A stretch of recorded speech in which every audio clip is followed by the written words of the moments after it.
You can't replicate growing up in rural America. You can't do it. And thankfully, I think it just brings a lot of stability to people.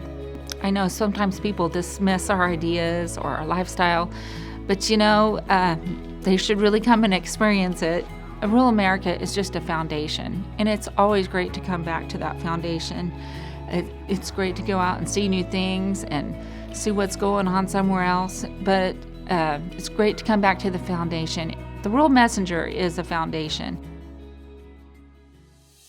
A legacy lives on forever, and the legacies of America's rural communities deserve to be memorialized and shared with great joy. Together, these stories reveal a beautiful tradition of hard work, perseverance, and love. Big Iron Auctions is proud to share your legacy.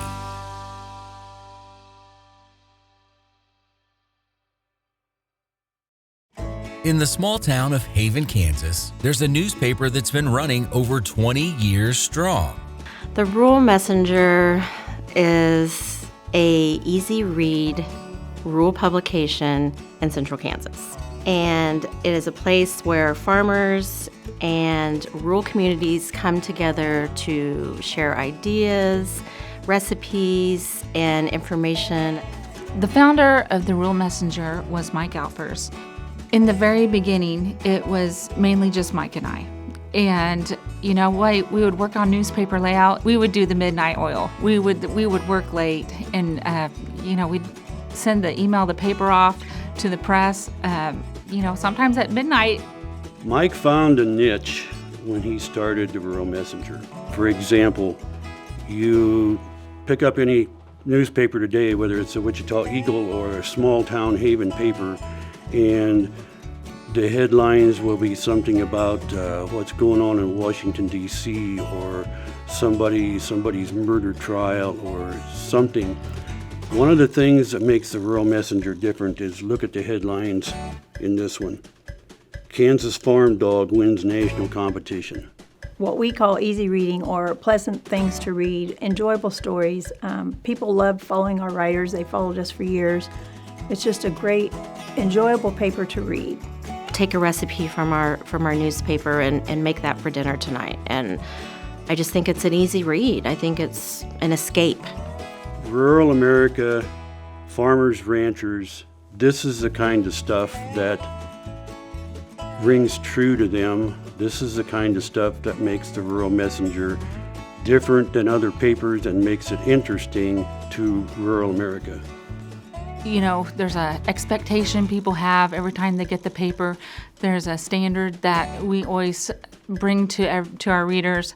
Working with the Rural Messenger has been really, really nice because we get an idea of what we want to do and what we want it to say and how we want it to look, kind of vaguely, and then we shoot it off to Jenny, and she makes it happen.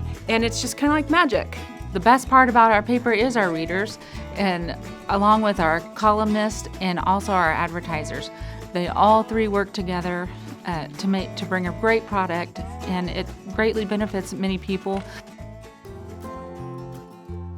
Well, Jerry, back in 2004, you were our first featured article on the front page of the paper. Not only that, you've been our longest advertiser.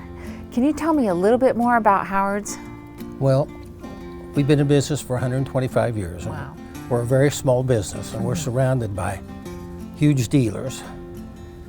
And so the Rural Messenger really did a great job of advertising for us and did more good for us than any newspaper advertising had ever done.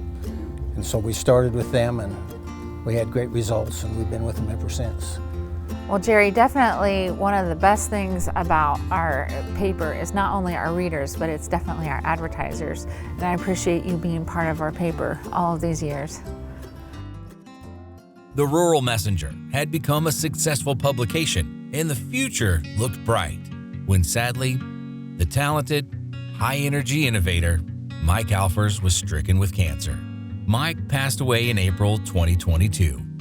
We knew there was something going on. He was just like, just not really feeling that well. And he would come in, and it would be very, very short.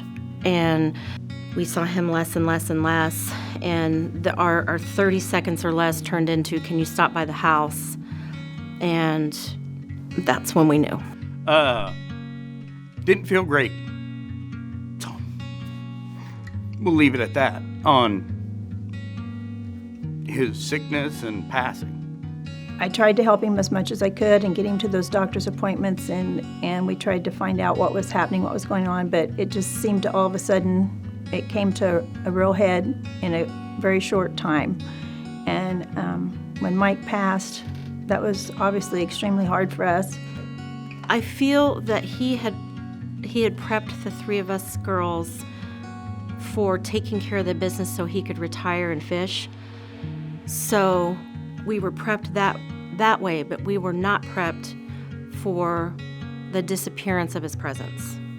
We were not prepped for the phone calls to stop, for him to stop coming to the office. We always knew he was there, and when he wasn't, that's what we weren't prepared for.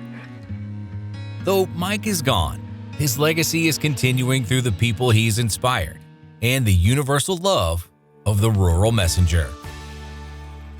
He was just a passionate guy in whatever he did. He brought a hard work ethic, he brought passion, and he just loved freedom. He loved being able to do whatever he wanted, and this was exactly what he wanted.